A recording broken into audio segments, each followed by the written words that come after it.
Welcome to the Recruitment Curry Show. I'm your host, Ketan Gajjar. This podcast has been created to cut through the noise around outsourcing and business process management. Every conversation in here is grounded in real experience. What scales, what breaks, and what most people won't tell you. Today, I'm delighted to be joined by the founders of Unravel UK, a consultancy helping recruitment companies grow faster, not harder. James and Steve, welcome to the show. Thank you, Ketan. Thanks, mate. Awesome. So why don't you guys, introduce, and then tell us a bit about yourself and your experience in the industry. Yeah, go on, James. You can go first. I normally always end up starting these. You can go first for a change. Okay, so Unravel UK. So yeah, we launched Unravel UK 2024, all around data in the healthcare market. So mine and Steve's background was working within a healthcare agency across multiple sectors. So internally, when you work within an agency, you know how well you're doing. You know some of your competitors when you speak to your candidates on the phone, that being nurses, doctors, AHP, whoever it is. But you don't really see the granular detail of the trust that you're providing these candidates to. So, it's all about the bigger picture, who's spending, what they're spending on, how they're spending it. And we want to help agencies grow in a more data-driven way, less time calling around aimlessly, because as we know, Ketan, the market has completely changed in the last few years. So it's all about client relationships, who to build up them relationships with, where they need to be building, how well they are doing internally, and then looking at that bigger picture, growing within certain trusts, etc. It's just a speed to market. The data really does help our clients speed up the process and get them wins, which every single agency needs quicker. Totally.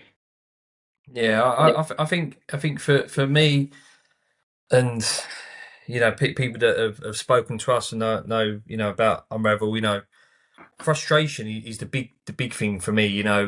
When I was a recruiter, as a manager, director, it was just frustration around not knowing what was going on in the market. And it was one of those things of how can we create a solution, and sort of people that used to work with me in the agency that me and James worked for, I always had a saying of, solutions, not problems. And this is it, we're looking now to solve those problems that people have, and the solution is Unravel UK, and for us it's trying to give more knowledge, more information back to the market, and how, as James said, how we can help people grow.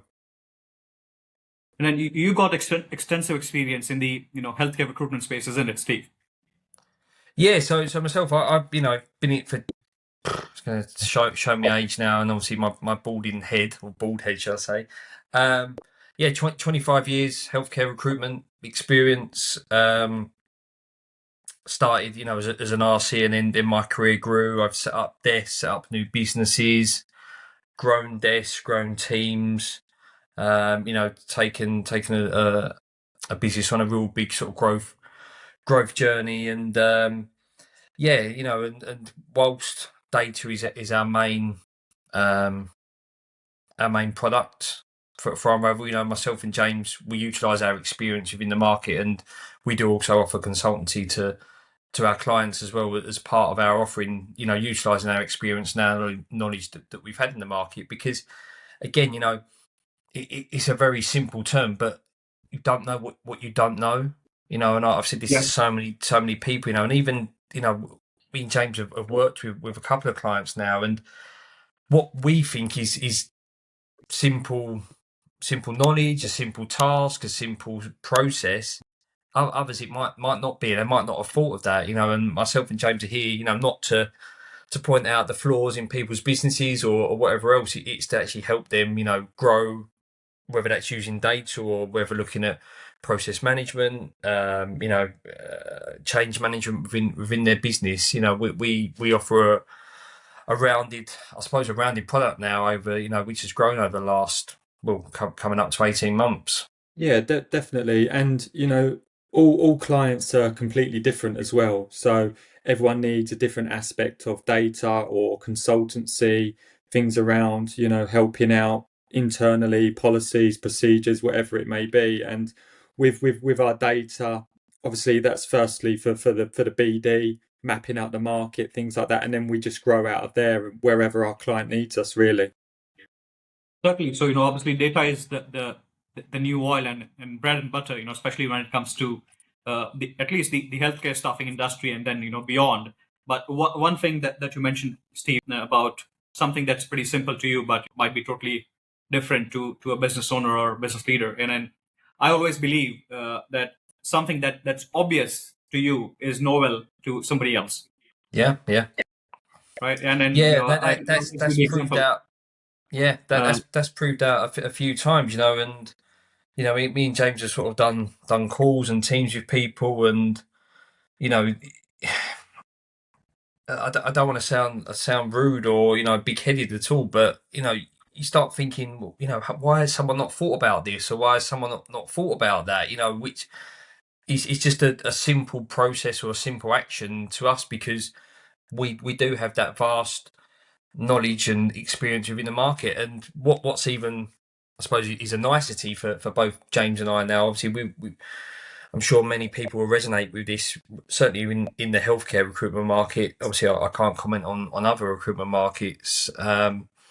But the healthcare market is so insular. No one wants to speak, no one wants to talk, no one wants to share ideas. And that again was a frustration of mine being an MD before, because you'd want to speak to your peers and your competitors just to sometimes sound off, and just go through your frustrations that you find in the market. But now with Unravel being, I suppose, seen as a neutral, myself and James get to speak to business owners every single day, and we've learned so much over the last 18 months, just from speaking to people, understanding their businesses, looking at, what they're doing here and what they're doing there. And as I say, that's now helping us to give a rounded offering for Unravel UK.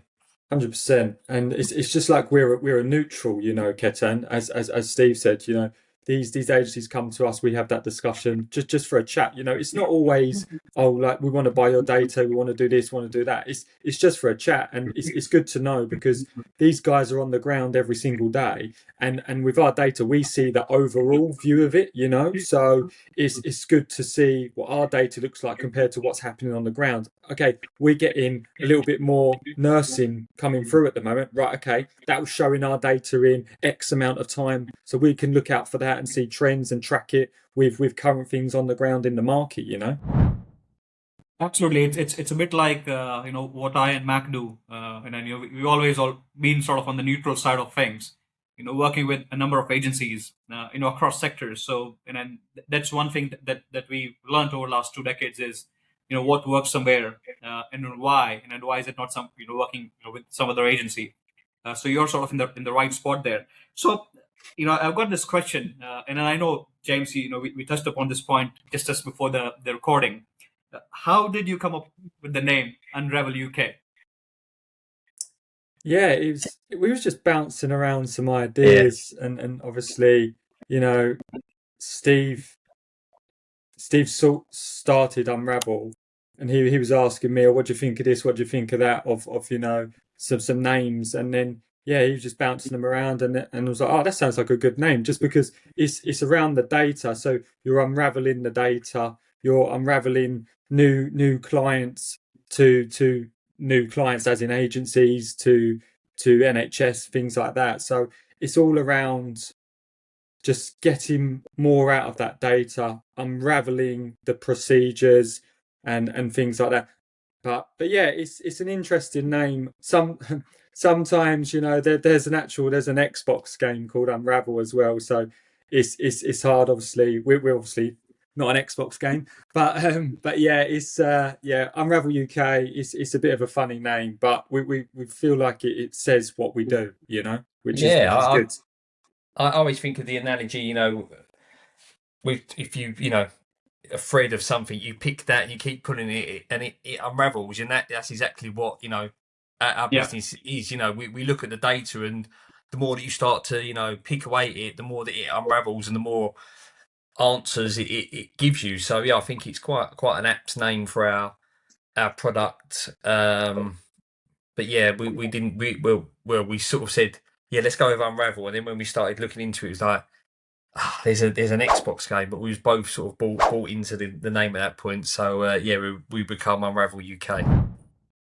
Awesome. It's a great story.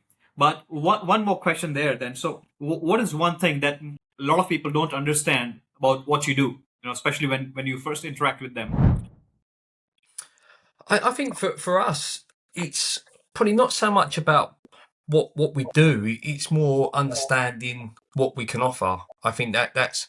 I think certainly lessons that we've learned in the last 18 months is around just the data piece and just that expectation that because we provided the data to someone, they're going to know what to do with it and how to utilize it properly and to see a benefit from that. So I think that's something that we've certainly learned is around just that actually working with people and understanding,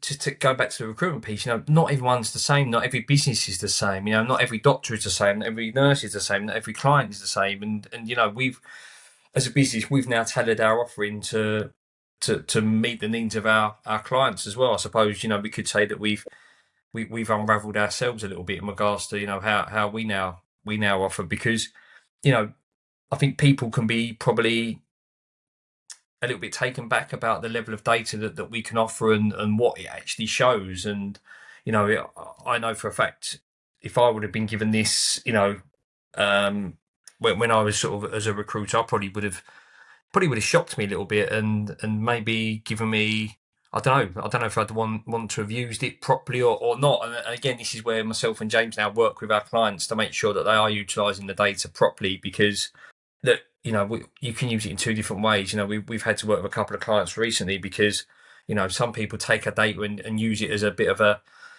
stick to whack people with, to say, you're not doing properly. We can see here that you told me this, you told me that, and that's not doing. And we had taken that's yes, you can use it for that, but really you should be looking at, right, okay, asking yourself a question: why aren't we number one in this trust? Why are we not supporting this client properly? And then start to look for the solutions around that. So yeah, for me, it's not so much about them not understanding us as a business. It's probably more understanding the data and how they can utilize that properly.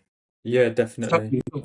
It's always top down, isn't it? I mean, what you're providing is vital information that can be used to elevate the performance of the business from wherever they are. Obviously, just rolling it out to the team and then saying, okay, fine, you're not doing this, you're not doing that.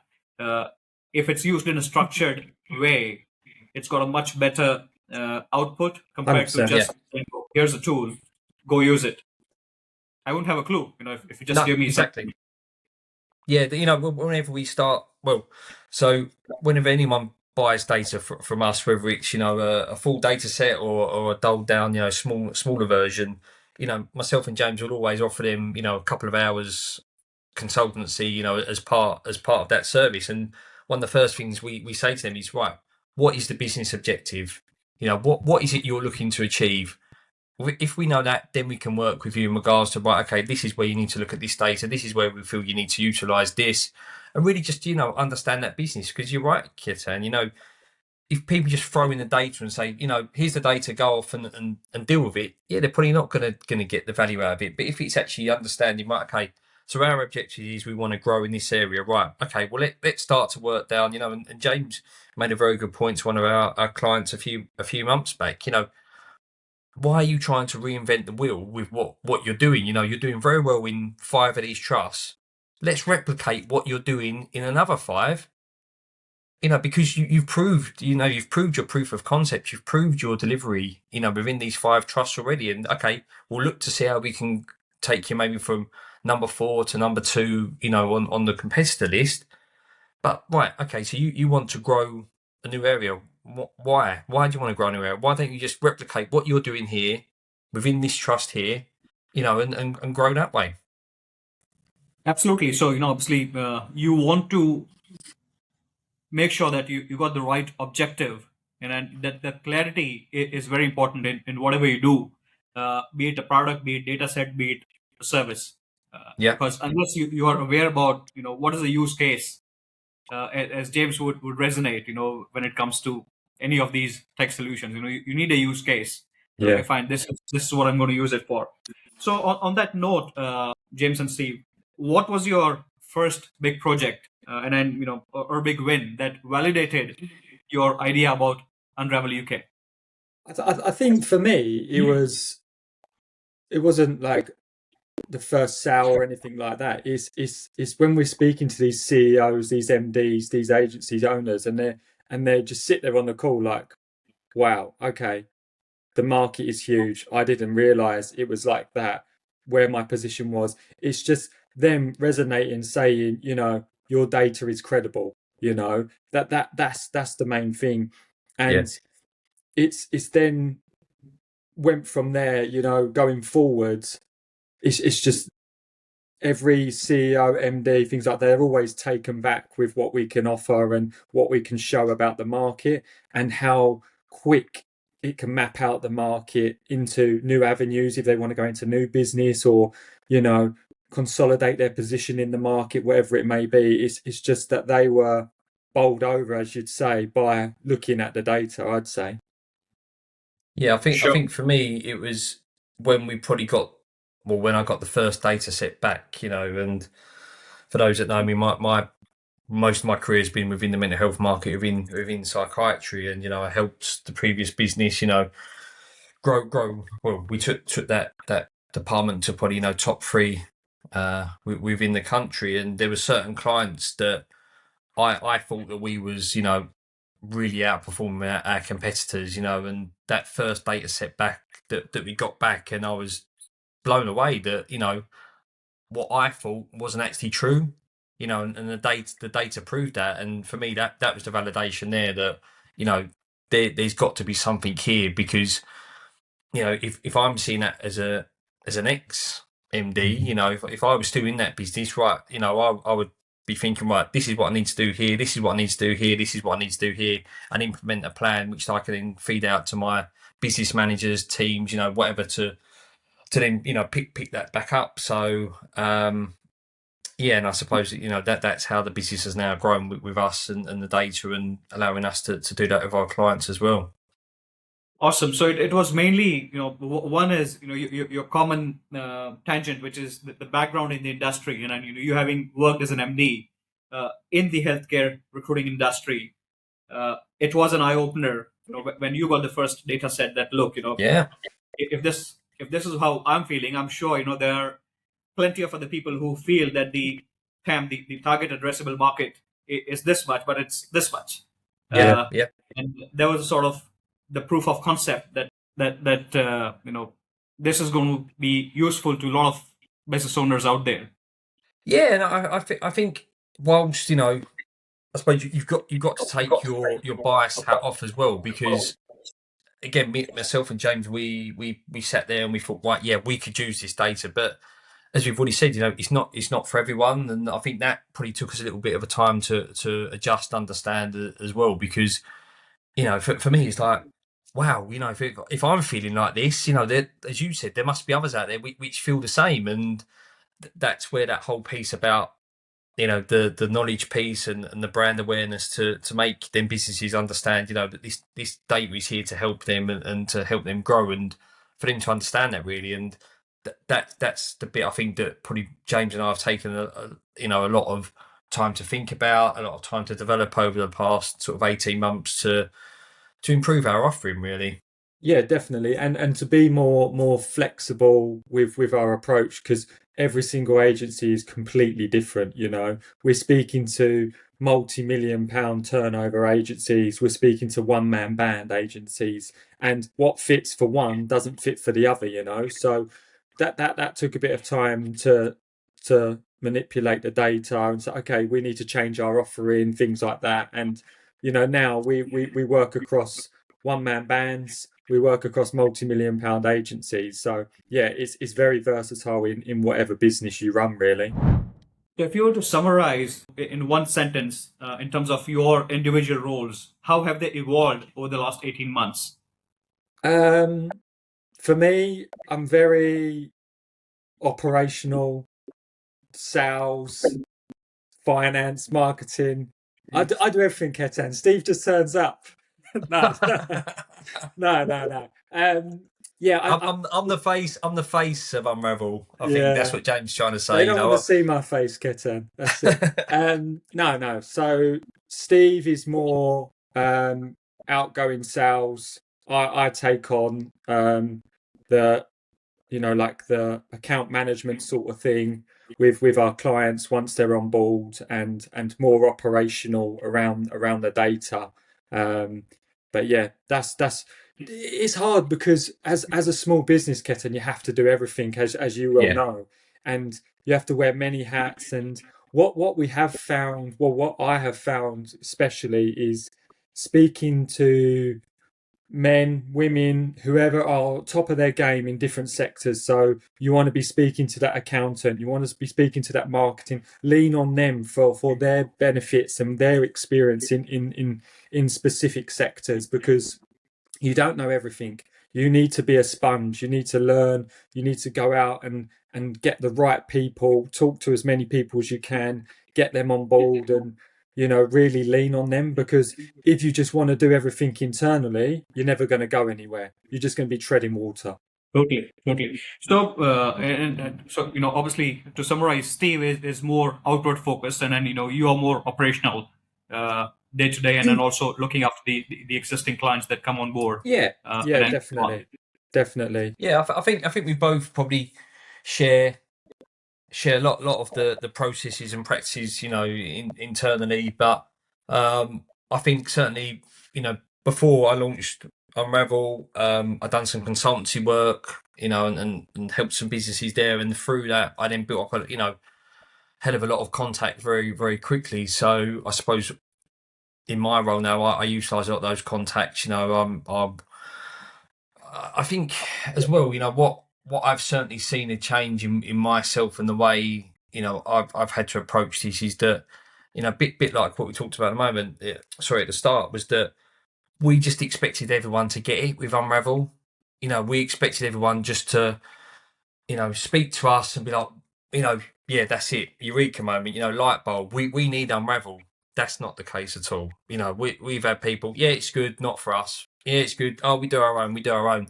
So we've had to really sort of change our strategy in regards to how not only our sales strategy, our marketing strategy, our price points. So I suppose for me, I've had to work at that top MD CEO level, as well as a marketeer, as well as a recruiter, salesperson, because you know it's not just as easy as sending out a mailer and sitting there waiting for all the sales to come in.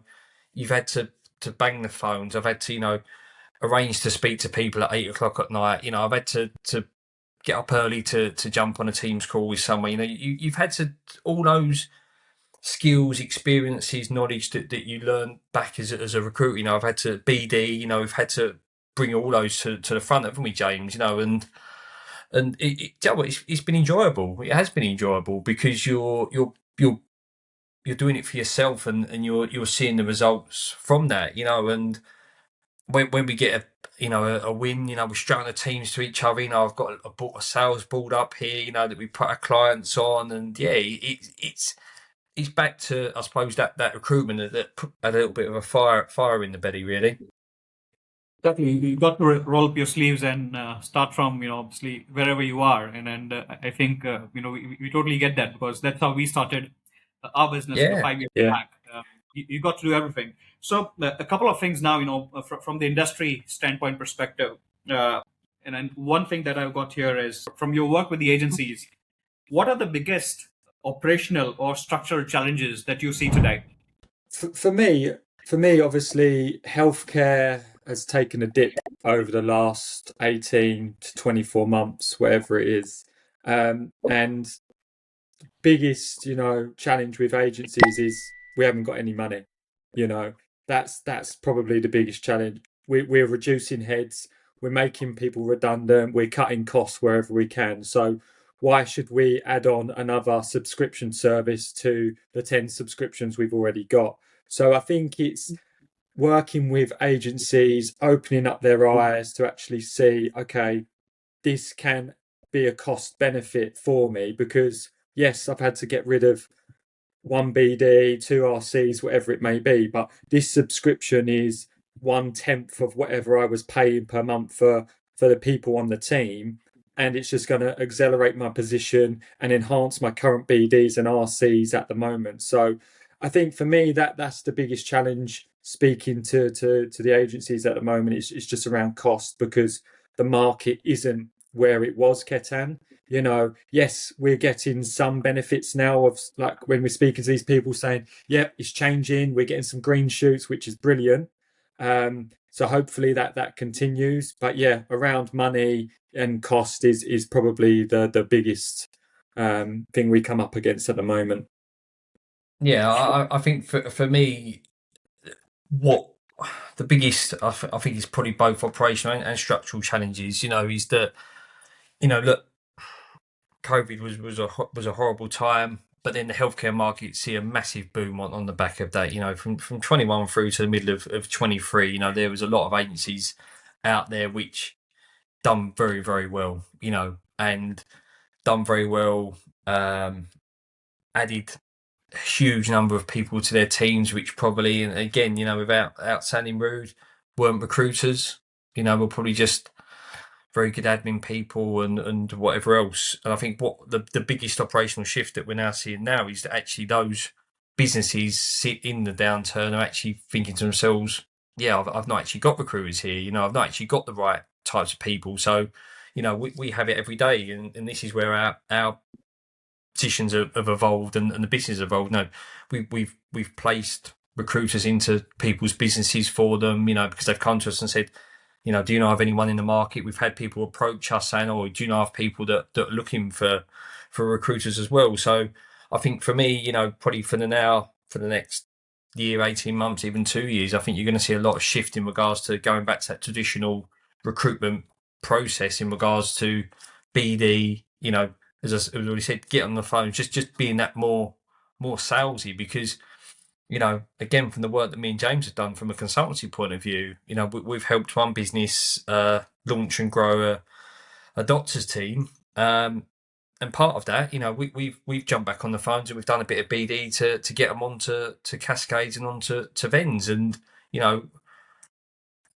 probably going to be a little bit controversial here in saying this, but that just comes from hard work, and I think there's some businesses out there which aren't willing to put the hard work in to get to that point, and we quite easily, have got back on, spoken to people, got jobs in for this business, got them onto Cascades, and then they're now seeing the fruits from that. So, I think certainly operational, it's going to have to be back to focus on traditional recruitment, BD skills, strong recruiters that are willing to go to the extra mile to get those placements. Certainly. So, like you both rightly mentioned, the market's sort of literally moved in the last 2 years, I would say. It started in circa June 23 onwards. Yeah. And everybody thought, okay, fine, it's June, winters, 2023 will come back up. Same again for, 24. Same again for 25. But, from the agencies that I know of, and then some of the big boys as well out there, and a lot of mid-size, they've seen a almost 50% reduction in the shifts coming through. At least, on the nursing side, massive restructuring, like you mentioned, no cash, no funds to, spend on anything. So I totally agree with the, the analysis that you had, and it has been a challenging situation last 2 years for the healthcare staffing. And then that sort of brings me on to the point of, because of this situation, and again, James, you echoed that they don't want to add to the subscription, or additional fees to whatever that they have. Our agency is now more aware of the data and processes than they were, let's say, 3 years ago. I think yes, some agencies are. There's all around automation, AI agents, AI bots, things like that. But you've got to do that in the right way as well. you can't just go all automatic, all AI, because you do need that personal human touch as well. So I think, yes, some agencies are definitely ahead of the curve. We speak to a few of them agencies, which is nice to hear what they're implementing into their teams. Whereas some people are still stuck in, the old fashioned way, doing everything manually. And unfortunately, in my opinion, them guys will get left behind, because if you can speed up a process, don't get me wrong, Ketan, I'm not saying replace all your staff with AI bots, because that's not going to help either. But No. if you can replace 30% of their work with AI, and then actually, okay, your job is now client relationship, get them real client relationships where they believe in you as a person, and then automate other processes of booking, finding availability, things like that. You're going to be ahead of the curve against these other agencies that are stuck where they are. Totally. So, I did a short, video podcast on this one as well. So, automate or anything that is transactional, and then use AI to leverage your time. Yeah. You still have junior, middle, team members who are going to use those tools, but just bringing in those tools that, okay, fine, here's a product that our competitor is using, really working well for them. But if you're just going to get it off the shelf and start saying, okay, fine, this is going to do the job, it's not. You always have to go back to the objective, that what problem I'm trying to solve here. Definitely. Is this product relevant to my current business trajectory, or is it going to be relevant in the next 12 months? Yeah. No, exactly. And as you say, there's always going to be, you need that element of human touch, but it's about, okay, this AI, this automation is going to save me X amount of time. What with them hours, what am I going to do with them hours to make me more productive, bring more money in, bring more candidates in, bring more clients in, whatever it may be. And I think them agencies that are doing that now are going to flourish in the future for sure. It's adapting to the change, isn't it? I mean, that's the core discussion here. If you're not going to adapt and pivot, you're going to be left behind. 100%. Be it your processes, your systems, be it using AI tools, or be it taking very rigid steps of I'm going to just replace all my staff. And I've spoken to some agencies, mid-sized, and they're like, oh, I want to get all the tools and make sure that I've got as less people as possible. Sounds good in theory, but it's still difficult because the industry we are working in is still, human relationship driven. Yeah, It still absolutely. needs a personal touch. Yeah. Look, these AI tools, these automation, whatever it is at the moment, they're very good. They help you out, but you need to utilize the time they save in building that human touch with a client, with a candidate more, in my opinion. And that's what it's about. Saving you time doing laborious admin tasks. Yes, 100%. Building a client relationship or a candidate relationship, that needs to be human, and you've got to have that empathy that an AI tool can't do. Totally, and then I think you answered the next question that I had as well on that. That has technology, how has technology changed your approach? And then from what you answered, you obviously use a lot of tech to make sure that the data is as accurate and as pleasing to the eyes, because that's another thing. When you're presenting the data sets, it has. Do you know what? Ketan? It's AI is brilliant, right? But you've got to utilize it in a way that's good for yourself, and not be lazy and things like that. I think for us in our business, we utilize it in a way of checking, making sure accuracy is there, and then obviously doing some scraping, things like that of what we do, which obviously saves time and human interaction and human error. That's the best thing about it. And yeah, obviously, you can put ideas into AI, it spits stuff back out to you. It's things like that, speeding up the process, and knowledge gaps as well, Ketan. You can have a conversation with an AI and get some knowledge out of it, and then go and do your research more onto it. So it definitely speeds up a lot of processes that would have taken you a lot longer in the past, for sure. Sure. And then, Stephen, from your perspective, where do most agencies, they lose efficiency, and then, how can they unravel that? I think certainly, efficiency piece is the pieces that we've already touched on in regards to tech, in regards to not looking at what their overall objective is and how they can achieve that objective. So really, how they can unravel that. I think again it comes back down to just having that review and looking at, I know we've already touched it as well, looking at what are your challenges, how can you solve those challenges, how can you become more efficient in your process. As James touched on earlier, there has been a lot of change within the healthcare market. Unfortunately, people have been made redundant, and certain roles have disappeared and stuff.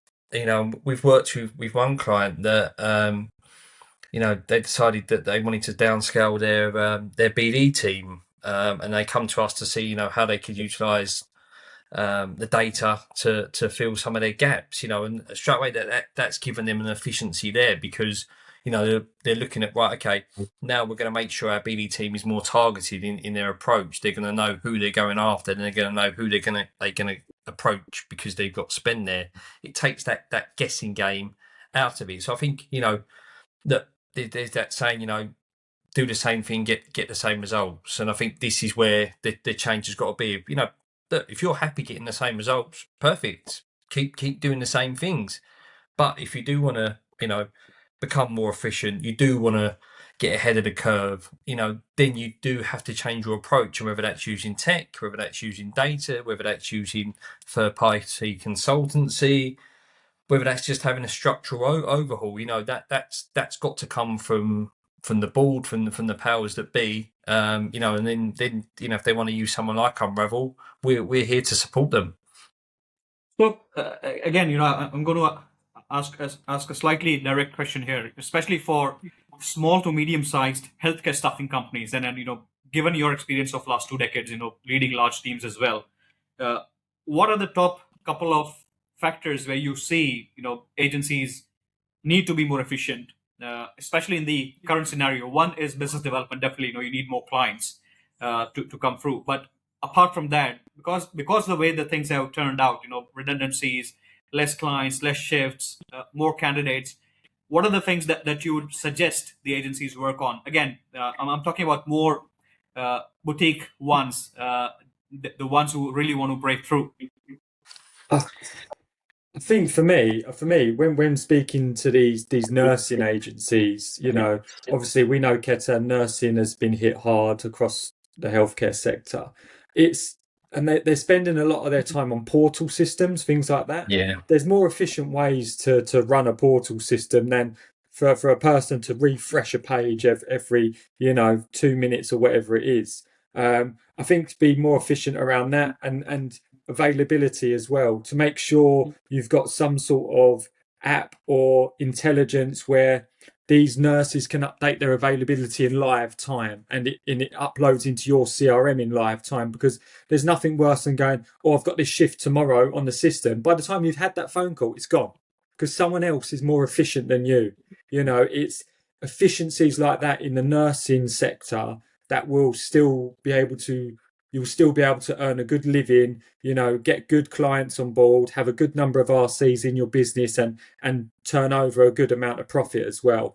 I think that's a major flaw in some agencies, that they're doing manual tasks where they should be, changing their approach to them 100%.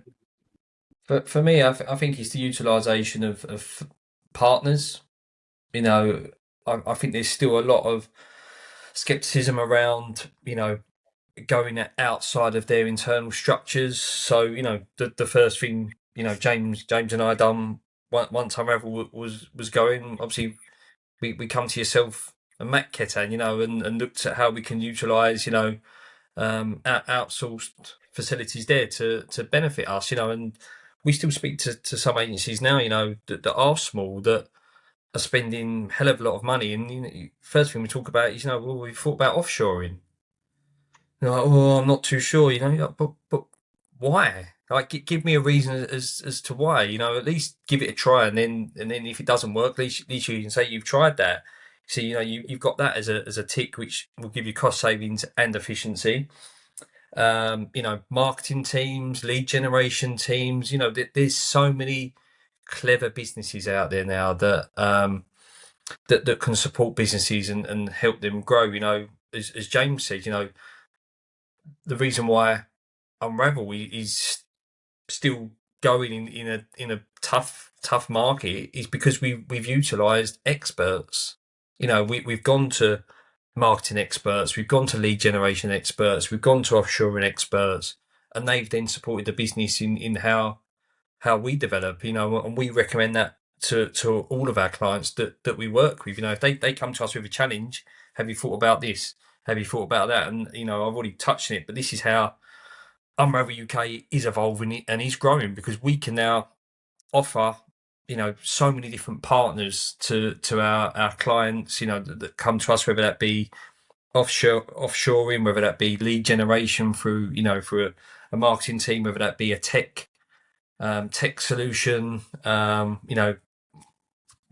Myself and James have launched Doc Library as well.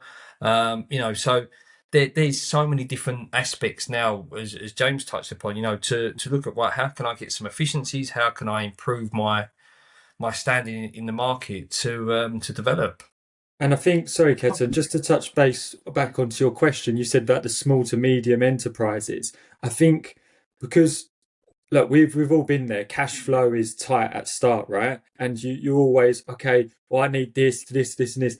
But if you're spending a hell of a amount of time on a laborious task, which an expert can get done within, I know, 1 hour, 2 hours of them being paid or whatever, and it's more beneficial for you to pay that money and actually focus on the key elements of your business and grow your business rather than worrying about the marketing or the accountancy or whatever it may be. Yeah. So look, me and Steve, obviously, we've learned a lot in the last 18 months, whatever it is. And it's the best things we've ever done is gone out to experts, because for a fact they know what they're doing, and it just frees you up on your time. Yes, it's going to cost you, but cost against, okay, it stops me and Steve calling around for 2 hours trying to find some leads or whatever. The benefits of that, it outweighs it. So always just go out to your experts, have that knowledge and that bubble of experts around you that you can always tap into, I'd say. Essentially, three things.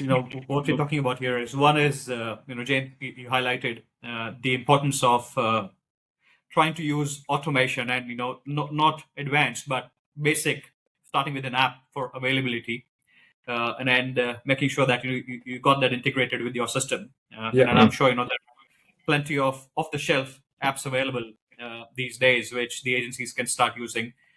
Two is, Steve, you highlighted about the flexibility or trying new things and then changing the legacy mindset. And then three is, again, just thinking on top of that is using experts. So surround yourself with people who are going to help you out and do the cost benefit analysis, James, for the better word, like you mentioned, in terms of, yes, it's going to cost you money, but how much time is it going to save you? Exactly. To do other things. And then that sort of goes in line with the more, compliance or mid back office support, because, cash flow, James, you highlighted there.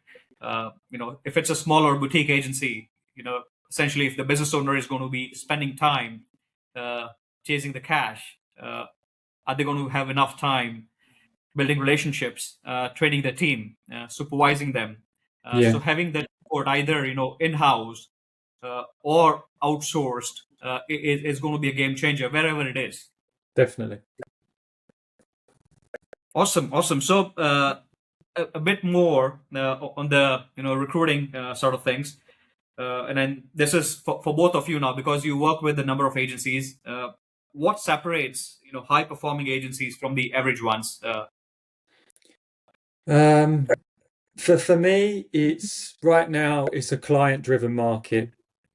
Clients are king, as they always should be. Candidates, obviously, we need candidates as well. Without candidates, you just go around in circles. But now clients are very, very important, because 2-3 years ago, the recruitment market was completely different. You'd get a CV, you'd send it to a client, they'd book it, whatever. Now they haven't got the money, they haven't got the jobs coming in as frequent, things like that. So if you can have them client relationships that nobody else has got, you're already winning. Being proactive rather than reactive. These are the high performing recruitment consultants that are going to outstand in this market, and the longevity in this market, which will always deliver. I know some real good recruitment consultants still. Obviously, I speak to them, they're my friends, they were my colleagues, etc. And for these guys that I know, is their client relationships are better than anything else. They know their clients' family, they know their children, they know what they like doing, what do they do at the weekends. They know everything about these clients. And I feel that got a little left behind in COVID times because, as I just said, it was just send a CV book, send a CV book. So clients is where these high performing agencies are winning right now for me. I think for me, again, from sort of speaking to business owners, it's support. These high performing recruitment agencies are actually looking at how they can support their teams to do well. And I think that can easily be forgotten about. So that whether that's utilising us, for data, whether that's investment in a all singing, all dancing CRM, whether that's making sure that those recruiters have the right tools to go out and do their jobs. And I think the moment you start forgetting about who's on the ground doing that work, then you are setting yourself up for a failure. And I'm not saying that you've got to start paying astronomical amounts of money and whatever else, but everyone's going through a tough time at the moment, certainly in the healthcare market, and people need support. People need that help to be able to do their job. So again, from the data that me and James are very lucky to see on a day-to-day basis, we can start to map out who's doing well, who's not doing so well. And then when you speak to their managers, their business owners, their MDs, you start to get a sense, as to why they're doing well or why they're not doing so well. And I do think a lot of that does come back down to support. Certainly, and obviously it's a client-driven market. You want to make sure that there are as many new clients you have on the board as possible, and then something that AI can't replace is the relationships. And then James obviously echoed in terms of knowing as much as possible about your clients, so that you're not coming across as a transactional sales or a business developer, but Exactly. who's more matured and then really into it rather than, I just need a job and I'm Yeah. going to have a call and hang up. Definitely. But as well, I think you've got to, sorry, Ketan, you've got to have the want and the will from the recruiter to do that as well. And again, I think, we touched on it earlier about people probably, investing in the wrong types of people, during the height, there's a reason why these people are successful. There's a reason why these recruiters, are doing well in tough markets. It's because they want to do it and they've just got that in them. Myself and James were relatively successful recruiters, me a lot longer ago than James was. But it's that want and that will and that desire to want to answer those questions yourself as well, and want to be the best and want to, be that number one. And I don't think you can teach that. That's either in you or you're not. And that's where I go back to sort of about the support and nurturing, because these people that have got that in them, they're the ones that are going to keep these businesses going. And in these times, especially in times which are very different than pre-23, you need a very unique personality as well to keep going. So one is your skill, but two is your grit and determination. Yeah. Absolutely. You're going to be rejected more times than ever than you have, actually pre-23. And then handling that rejection day in, day out, and still coming back to work next day, making sure that, I'm going to get more clients. You definitely need, somebody who's really strong-willed in terms of delivering.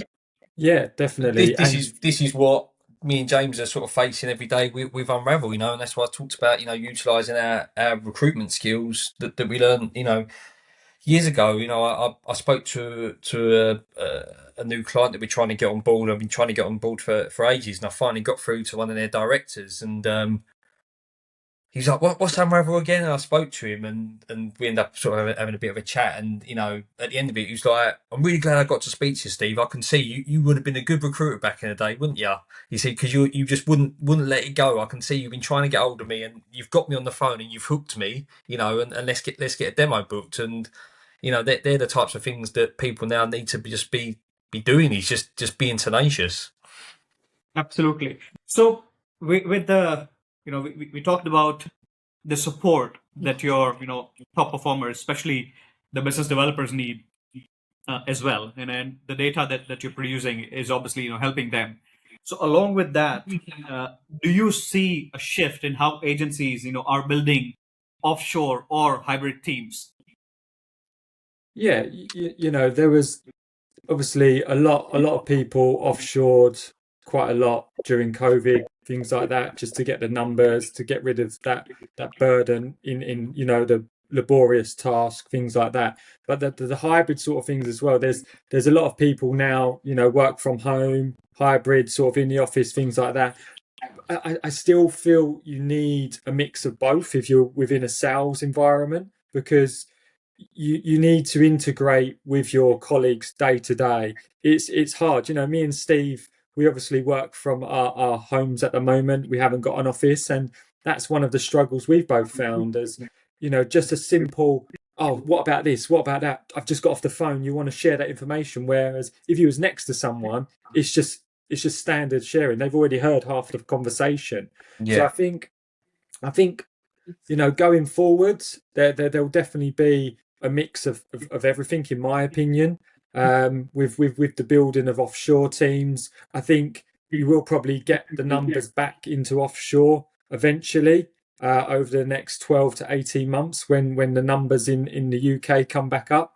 But the hybrid thing as well, I believe every agency should utilize at least a hybrid model, just because you've got that interaction with salespeople, next to each other, things like that on a day-to-day basis, which you learn so much from. Even just listening to your colleagues' conversations and how they handle objections or failure or, excitement, things like that. You can learn a lot from just listening to people. And that's, going back to my days in recruitment, I was on a desk with experienced people. You listen from them, you pick up, okay, I like what they do there, I like what he does there, I like what she does there. So you put that into your own perspective and do your own twist on it as well. And that's a hell of a lot easier to do, obviously, in an office rather than being fully remote as well. Sure. So Yeah. one trend that we've seen, in the recent times, I'll say, the later second part of the year is totally on board with James what he said, that especially in challenging times, you need recruiters, salespeople to be on the same floor, to leverage the experience Yeah. of senior members and professionals. But we've seen more flow of mid and back office being offshore, especially when it's compliance and payroll and accounting, because these are functions which are core but non-core, non-revenue generating, and especially when the times are pressing like these, agencies are trying to literally sustain or survive, Yeah. than just make money, because their goal is to make sure that somehow get through these times so that we are around when there's a rebound, and then obviously we reap the benefits. So we've seen that flow from mid and back office. So starting with compliance, payroll, and accounting, these three functions definitely more from offshoring, less so from the core recruiting and sales perspective. Yeah, no, I'd agree with that. That's the core people of the sales team need to be there every day, but the core people of compliance, yes, you can lean onto them on an offshore team. If that's more cost effective for your business, if your business would prefer that, definitely that's a saving there, with still high quality work being done. You're not losing any quality. You're just benefiting from the offshore team being there at different times, etc., things like that. So yeah, I totally agree with you there, Ketan. Amazing. So, Steve, from your perspective, what advice would you give to a recruitment business or recruitment entrepreneurs, who are scaling from, let's say, 5 to 50 staff? Um, I think for me, having done that, number one is getting your strategy right. And having a clear strategy that you're going to stick to. It again sounds simple and sounds easy, but I've seen that work and go wrong, because people start to see success and they quickly deviate away from it, and then it all comes tumbling down. So number one is getting your strategy right, and as we talked about, it's probably the key word that we've talked about in this video is about objectives, and making sure you've got key objectives, key milestones along the way, when growing that from 5 to 50. And then massively is about celebrating those successes, when you get to those milestones, and making everyone feel part of the team, and that's whether the original day ones through to the new people that come on board. And with that, as you do start to grow, it's right. Okay, how if you're, I suppose, ahead of where you thought you was going to be, right? How can we invest to get there even quicker? Or do we need to look at what's worked, what's not worked, and revisit that? And as I say, for me, it's obviously depending on what you're looking to grow and what you're looking to develop. It is looking at just your third party partners. I don't think nowadays you're going to get that boom and that scale that quickly without looking at experts and partners that you can utilize, whether that's from a tech point of view, whether that's from an offshore point of view. But yeah, as I say, it's having that strategy right, having clear guidelines, clear objectives, clear milestones, and really just going at it, making sure everyone's on the same page. And celebrating your successes. Certainly, and then you want to make sure that you've got the strategy in place. But one thing that I've read and I've learned is that you're only working your strategy when you're putting the resources behind it. So be it tools, be it people, be it time, and then be it cash. You need to make sure that you've got all things, all infrastructure required to work the strategy. Otherwise, it's just a document which means nothing. Yeah, and that's it. I've seen people write 100-page business plans, and whatever else, and it's just words. If you've not got the right people on board, the right work ethic, the right objectives, you might as well just have a 1-page business plan, because you're never going to achieve what you want to achieve. And it is about, like I say, lessons learned, revisiting successes, failures, and building upon those and getting stronger. Something that certainly James and I have done over the last 18 months. Awesome. Now we've got a quick fire round for both James and Steve. What's coming up here? We'll start. Okay. Go on, yeah. Coffee or curry? I'm 100% curry every single time. Yeah, unless it's an espresso martini, I'll go with a curry. Yeah. It is then. One underrated skill every recruiter should learn. Relationship building. Building relationships. What's one? No, I think. I think that that is a fundamental piece. If you can't speak to people and you can't build a relationship, you're never going to be a recruiter.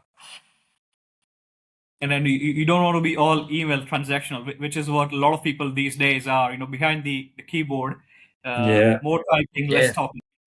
But unfortunately, that's the way that the market's gone. There's, as I said, me and James, we've done some BD work for a couple of partners, and people don't want to speak to you on the phone. So I can understand where that's come from, but it comes back down to that resilience, that tenacity, that that real grit that you talked about, Ketan, you know, and actually, if you're not getting the answer, then you're going to have to pick up the phone and you're going to have to find that person. You're going to have to track them down.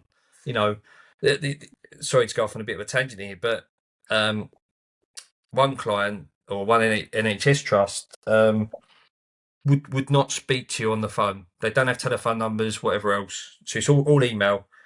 And then my phone goes, and so I was like, hello, oh, it's such and such from whatever trust. I'm like, hello. I could not get the lady off the phone. I probably was on the phone to her for about half an hour. We'd gone over what we need to speak to her for about 3 or 4 times, but I got the feeling it's because she doesn't ever speak to anyone anymore. So she's had that bit of, you know, human interaction. Obviously, we've got on well, and yeah.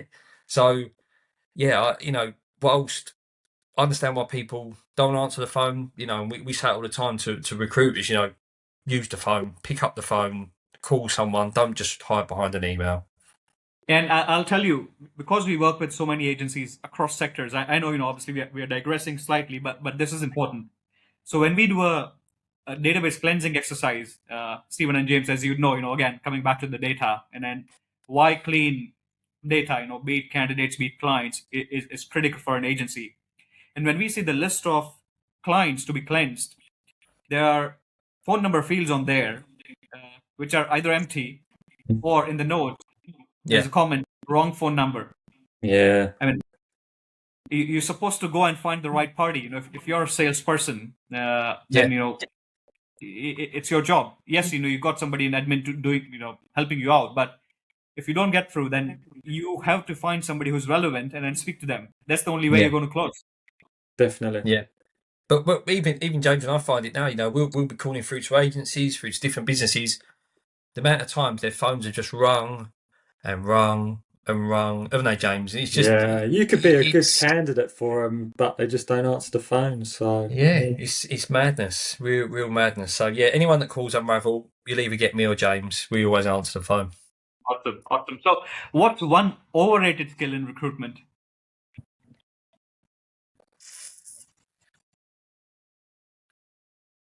I'm not sure, James. Don't throw it to me. Say again, Ketan. Say again. What is one overrated? You know, obviously, what we spoke about is the underrated skill, which is relationship building. Yes. Overrated. What's overrated in recruitment? Being a big-headed biller. That's overrated. Look, don't get me wrong. You deserve to be top, but pass down your insights and your knowledge to your team.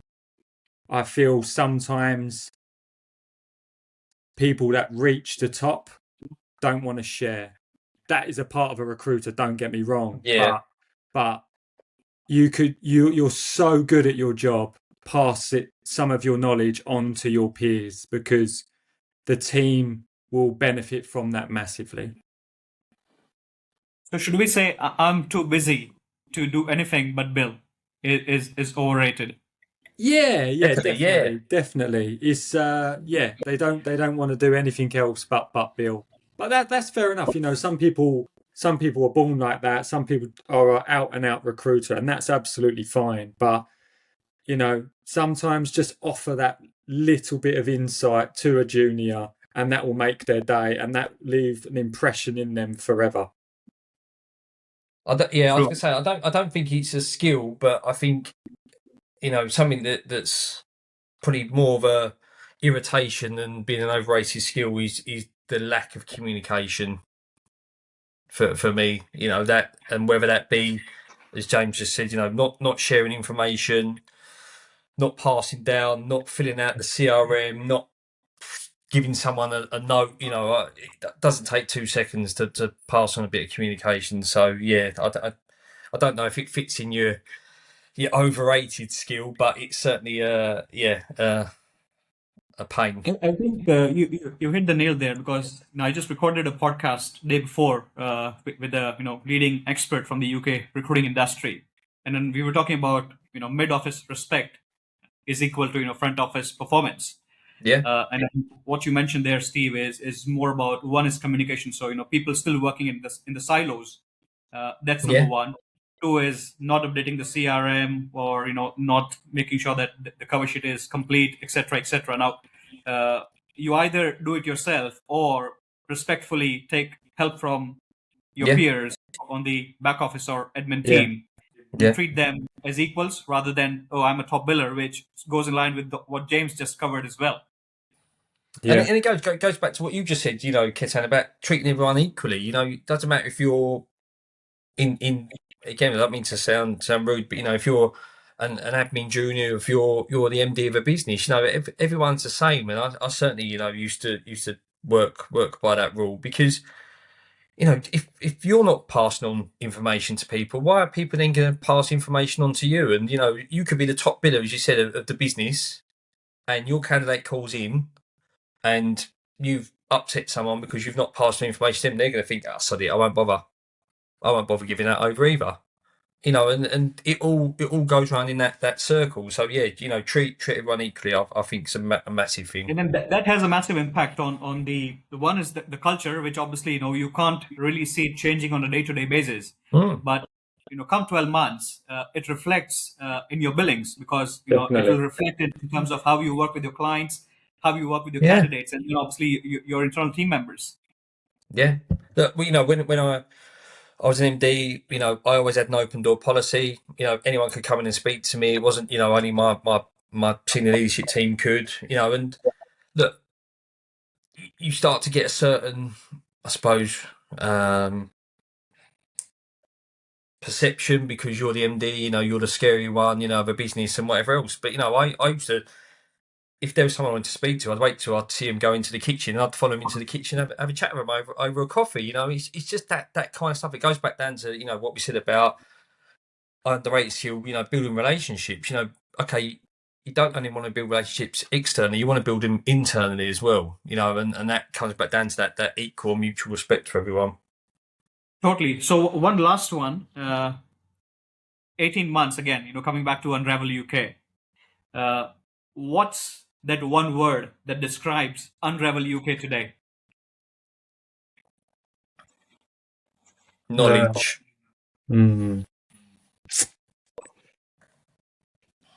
Needed. Definitely needed for agencies who want to break through and grow. Definitely.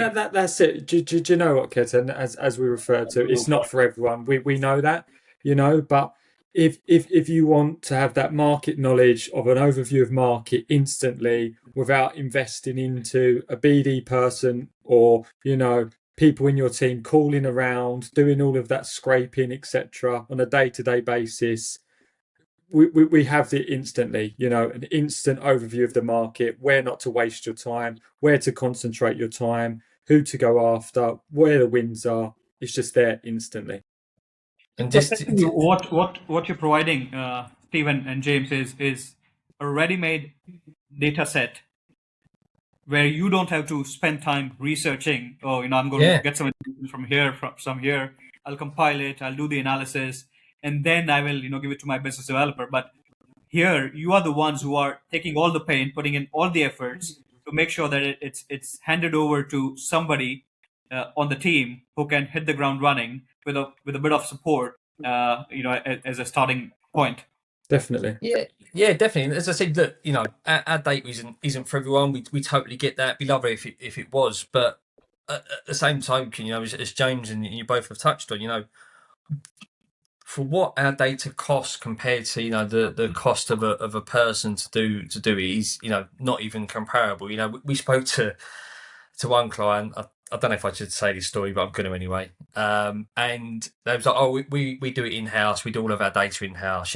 Whatever else." Anyway, we found out through various means that after they spoke to us, they decided they was going to get one of their directors, who must have been on easily 70, 80 grand a year, to try and get all the data that we've got. You think to yourself, like, are you crazy? You've just wasted, what the best part, of, look, our reports start from £99 a month. I'm sure that this director isn't being paid £99 a month, so, it is just crazy, in regards to that kind of stuff. But look, like I say, we can't make everyone use our data. What we do say is, no, we do think you will see an ROI when you do use our data, and we are there to help you. We're not just here to sell your data and disappear off into the sunset. We are here to help you scale your business and grow. Providing you're willing to work with that. So, you touched on the cost, or rather the investment. I'd rather put it that way, which starts from £99 a month. Is it a sort of a rolling subscription, or do you have to sign up for long term if you want to give some? It can vary, Ketan. We've got multiple, as I said, we work with small one-man agencies to multi-million-pound agencies. So, if you just want a one-off report, we can do that. If you want a rolling 12-month subscription, we can do that. So we're very, moldable to whatever client needs and things like that. So yeah, all changeable. Now that is very helpful, because for £99 a month, which is the starting pack, the amount of value that you're going to get out of it is definitely going to be much higher. Even if you think that, okay, fine, I'm just going to trial it for 1 month. Definitely. You're not going to cost you a fortune. You're not going to lose anything significant. Exactly. Yeah, exactly. Awesome. So where can people learn about Unravel or connect with both of you?